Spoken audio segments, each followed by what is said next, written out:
Michigan Replay with Gary Moeller and Jim Brandstatter.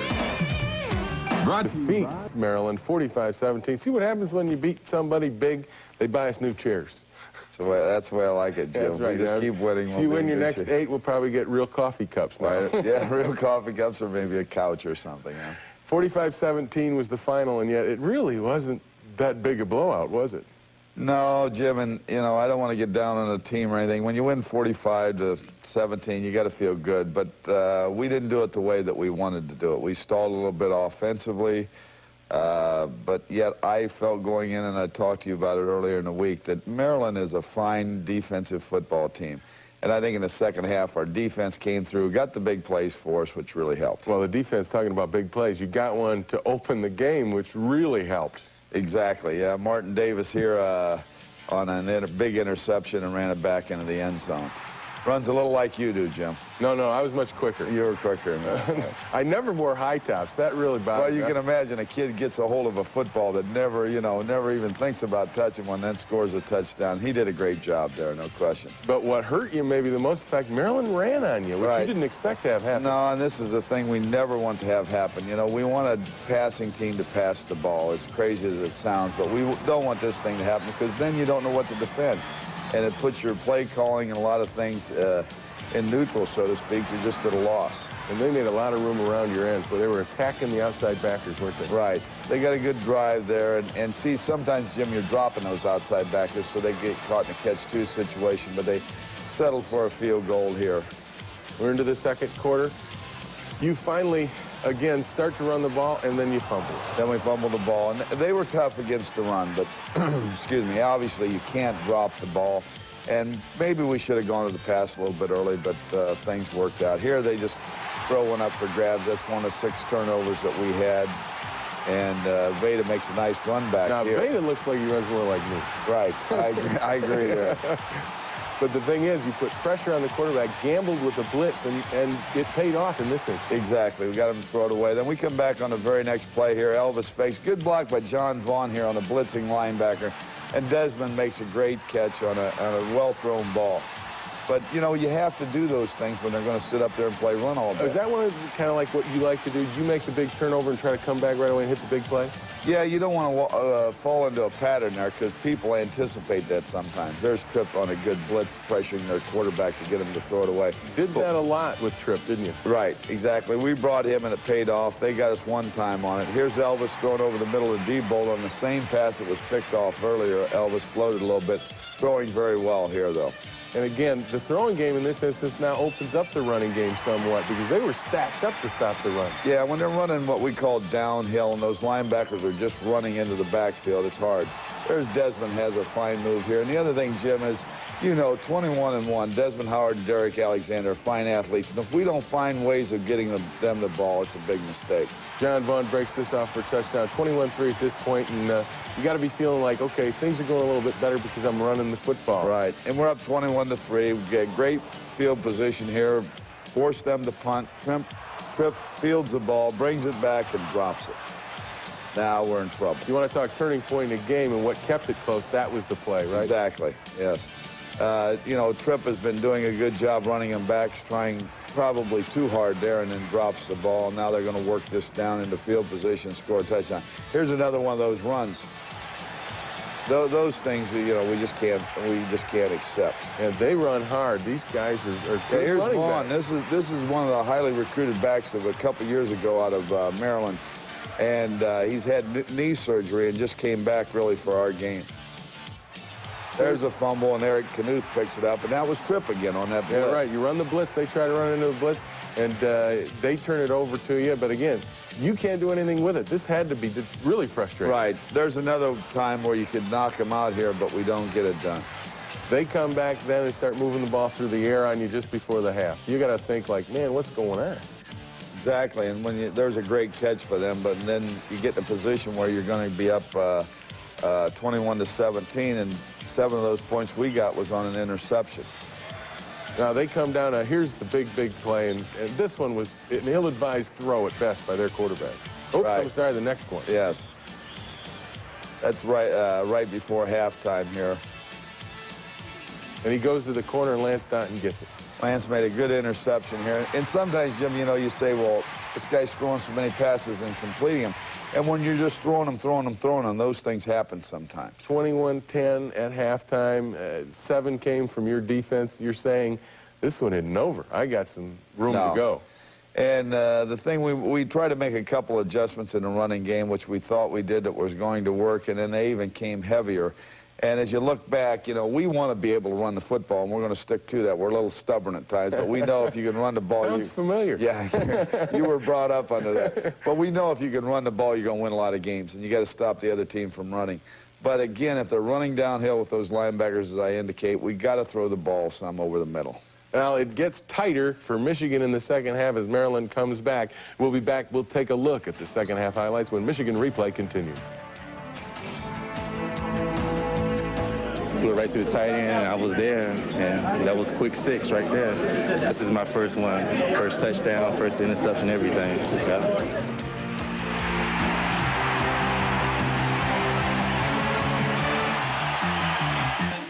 But I don't think we were ready offensively. Defensively, they came out and played, and you know, in the second half, we kind of got we got chewed out here in the locker room at halftime, and then we came out and played in the third and fourth quarter, and we did pretty well. I heard the halftime chew-out speech was kind of a thing of the past. Apparently, you got after him a little bit after the first half, huh? Well, I didn't know if we were doing everything, particularly up front offensively, and as I said, I didn't like them running, particularly that ball around the end. And if we can run the ball, and they can, I'm a happy guy, but we just got to correct a few things.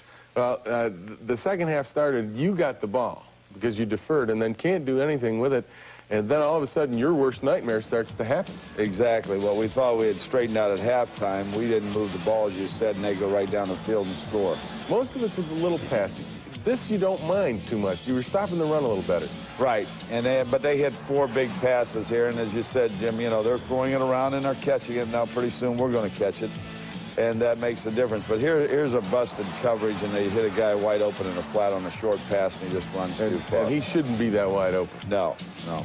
They come back, and again, go back to the air and hit an out cut down close to the goal line. Now you're in big trouble. Right. And then they pound this one in with a good run here, jumping over the top, and they bring it 21-17. Key thing here, though, I have to give our kids credit. Our kickoff team went in there. Alexander brings one out to the 40-yard line, and we come right back with a good score. So that took a little wind out of their sails, so to speak, and give us a little momentum. You want to talk about, again, a key possession in a ball game. You answer them right back, and you do it right. We had to do something. Here's John Vaughn making a nice run here for about 20 yards. Then we come back, and Elvis hits, I believe this is the one where Elvis hits Desmond Howard on a little play-action pass. Did a good job right there, good timing on the throw. Did you do something in particular? You went to a single back with 2 tight ends. Did it create a better opportunity to run? Well, I think we spread them out a little bit, helped us there, and then we had them covering some flanks there that we weren't utilizing. Here, Bunch on the blitz catches the ball. We just uncovered. That was a big play for us right there because they're coming with everybody, and we slipped the fullback out who they didn't cover. And right after that, they get the ball back. You get a fumble, get it inside the 10. Right. Now we should knock them out again. And offensively, we don't do it. And we had to settle for a field goal. Fortunately, we hit this one. So that gives us 3 additional points, making it 31-17. 14-point lead. You're still not happy because they've been moving the ball pretty well. Right. As long as they don't score, we're all right. Eric Anderson comes up here with a good sack. And, you know, one of the other things, Jim, when your offense isn't moving and then you allow a team to run 90 plays, you're going to be in for a long defensive game. There's Derek Alexander with a great catch. He's just getting better and better, isn't he? Yeah, I think so. He's a young kid, just needs experience, has great athletic ability. Here's John Vaughn going up the middle. I'd like to see that about 10 more times today. Less than 200 yards today, less than 100, so maybe back to earth a little bit. This right there, that's one of John's better runs in this game. It's only a 2-yarder, but he leveled off, you know, since you could say he smelled the goal line, he put it in there. And again, you guys come back, and defensively, you're giving them some underneath stuff, but boy, your secondary was right. They're breaking on the ball. I think we're tackling a little bit better, a little harder. There's Dave Ritter, our second-team strong safety, making a good play. Here, Ken Solomon, our backup quarterback, comes in and finds Kevin Owen all alone. They had blown a coverage, and Kevin hauled it in to make it 45-17. 45-17 is the final. You get the victory, 2-1 in the non-conference. And again, you said after UCLA, you said, I'm pretty pleased with the way things are going. You were a little bit hesitant to say, we got a great running game. And I think after the game against Maryland, now everybody's going to start to believe you. Right, because people are going to attack you differently. And Maryland, we knew going in, had one of the best fronts we're going to play this year. I really believe that. Are they as quick as anybody you'll see, you think, up front? I think they're not only quick, they're for a good size. A couple of those kids, 6'5", 270. That's pretty good size, and they could move well. And they're a gambling-type defense that tries to create the negative play. And I've always said, if you don't have the negative player, you're going to move the ball. But we, you know, a couple sweeps today, we come up -2. Yeah, so that isn't the way to do it. Did you get out of the non-conference schedule what you wanted to heading into the Big Ten? Well, we wanted to win that Notre Dame game. That's never going to sit right. That's going to stay with you all Right. year because you should have had it. Right, and I would have liked to have been a little sharper today. I like the idea that you win. You know, we've lost games like this before, but now the real thing starts, and it's the Big Ten. It's the thing players dream for as far as going to the Rose Bowl, and this is a fight. So we got a lot of competition ahead. You bet you got a lot of competition ahead. The Big Ten season starts with Wisconsin, but don't go away. We're going to take a look at the entire Big Ten and the players that are going to make this a great season in the conference. That's next when Michigan Replay continues. No, I don't think we was exactly happy with our performance because we know we can play better. We came out in the second half and they drove down the field, and I don't think we was too pleased about that, and that's why we came out and got a couple big plays. TJ got a sack for a fumble, and then we got a couple more turnovers in the second half. I think we got to dig down a little bit deeper, you know, get ready for the Big Ten. The Big Ten's going to be tough.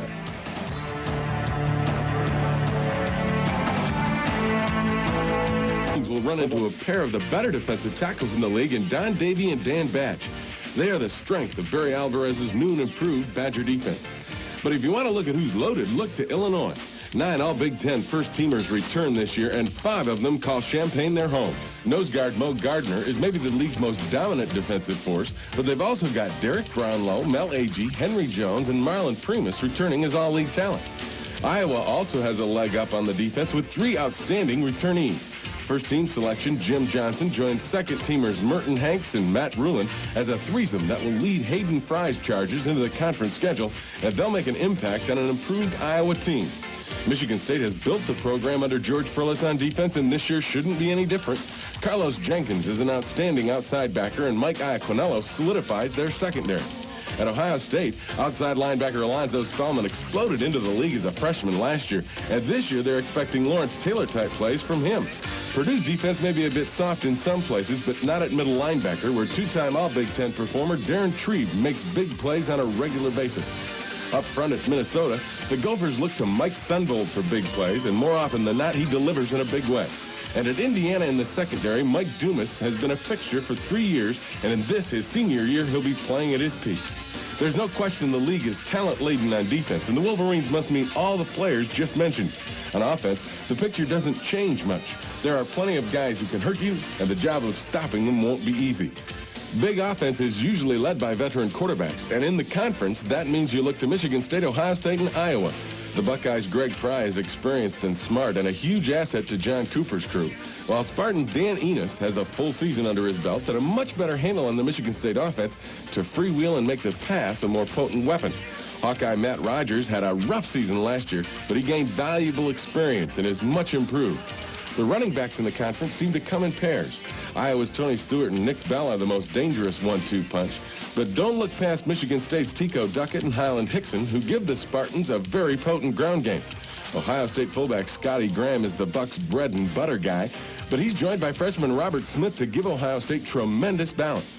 One guy who plays like two is Illinois' Howard Griffith. He scored 8 times himself against Southern Illinois, breaking a record held by the legendary Red Grange. In the receiving department, the conference is loaded with talent. Michigan State's Courtney Hawkins is an Andre Rison-type receiver, and he's joined by James Bradley for a great pair of outside threats. While at Indiana, Rob Turner is coming back after a year of ineligibility, and it looks like he hasn't lost a step. Purdue's Tony Vincent and Rod Dennis are the big play receivers in the Boilermakers run and shoot, and they're both very dangerous. Illinois' Sean Wax is the go-to guy in John Makovic's scheme of things in Champaign, Ohio State's Bobby Olive is very capable for the Buckeyes and gives them a big play threat outside. It's a very definite big year in the Big Ten, and Michigan must play them all except Northwestern, which means the road to a third straight title will be the toughest of any other team in the league. It certainly isn't going to be easy opening with Wisconsin, but in the Big Ten race, as you look at it, the contenders, Michigan State and Ohio State, probably have the biggest break because they don't meet each other. You got to play them all. Exactly, and that's, in a way, that's just not fair. I think if you're going to have a true champion, everyone should play. But, we had the same situation last year, which would have been a very interesting game, Ohio State and Michigan State. Don't you love it how the Big Ten schedule, people puts Northwestern off of your schedule? I mean, don't you wish that... They'll replace them someday with Penn State. Yeah, I know, and then you got the toughest schedule in the country. But, you got to play with the cards that are dealt to you, Jim, and we just got to get after this thing. We got to give them a good attitude. We know Illinois, Michigan State, and Ohio State are going to be good teams. But Indiana and Iowa have shown some great signs. And you got some talent. We see in that report. There's some guys in this league can hurt you both offensively and defensively. Oh, yeah. It's not just sit back and run it up in there and 10-7 scores anymore. You've been around it 21 years. Is it as balanced as you've ever seen, do you think, Coach?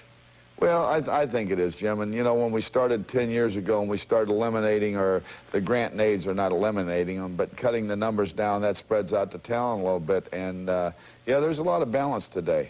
A lot of balance. And the balance starts in Wisconsin next week. The scouting report is next when Michigan Replay continues. Yeah, we're looking forward to the Big Ten because we had the first chance to make history, three-peat, outright Big Ten championship, and I think it's going to be a big season for us this year. We got a lot to look forward to. The Badger play run all day. Is that one of kind of like what you like to do? Do you make the big turnover and try to come back right away and hit the big play? Yeah, you don't want to fall into a pattern there because people anticipate that sometimes. There's Tripp on a good blitz pressuring their quarterback to get him to throw it away. Did that a lot with Tripp, didn't you? Right, exactly. We brought him and it paid off. They got us one time on it. Here's Elvis throwing over the middle of D-Bolt on the same pass that was picked off earlier. Elvis floated a little bit, throwing very well here, though. And again, the throwing game in this instance now opens up the running game somewhat because they were stacked up to stop the run. Yeah, when they're running what we call downhill and those linebackers are just running into the backfield, it's hard. There's Desmond has a fine move here. And the other thing, we fumbled the ball, and they were tough against the run, but, excuse me, obviously you can't drop the ball.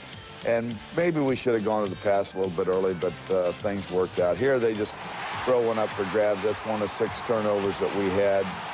And Veda makes a nice run back here. Now, Veda looks like he runs more like me. Right. I agree there. But the thing is, you put pressure on the quarterback, gambled with the blitz, and it paid off in this instance. Exactly. We got him to throw it away. Then we come back on the very next play here. Elvis fakes. Good block by John Vaughn here on a blitzing linebacker. And Desmond makes a great catch on a well-thrown ball. But, you have to do those things when they're going to sit up there.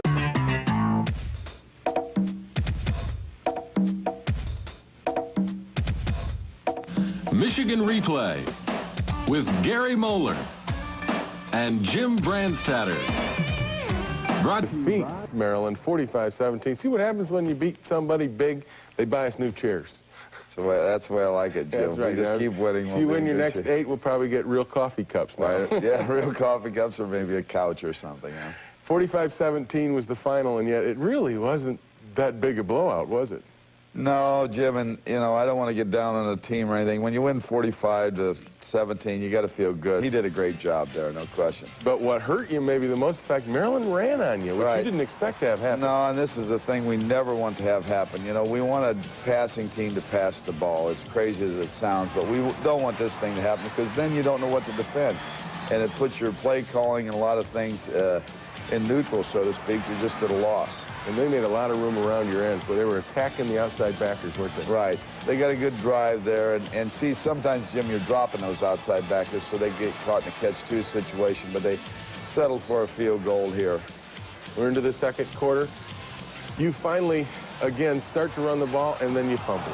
But we didn't do it the way that we wanted to do it. We stalled a little bit offensively. But yet I felt going in, and I talked to you about it earlier in the week, that Maryland is a fine defensive football team. And I think in the second half, our defense came through, got the big plays for us, which really helped. Well, the defense, talking about big plays, you got one to open the game, which really helped. Exactly, yeah. Martin Davis here on a big interception and ran it back into the end zone. Runs a little like you do, Jim. No, I was much quicker. You were quicker. I never wore high tops. That really bothered me. Well, you can imagine a kid gets a hold of a football that never even thinks about touching one, then scores a touchdown.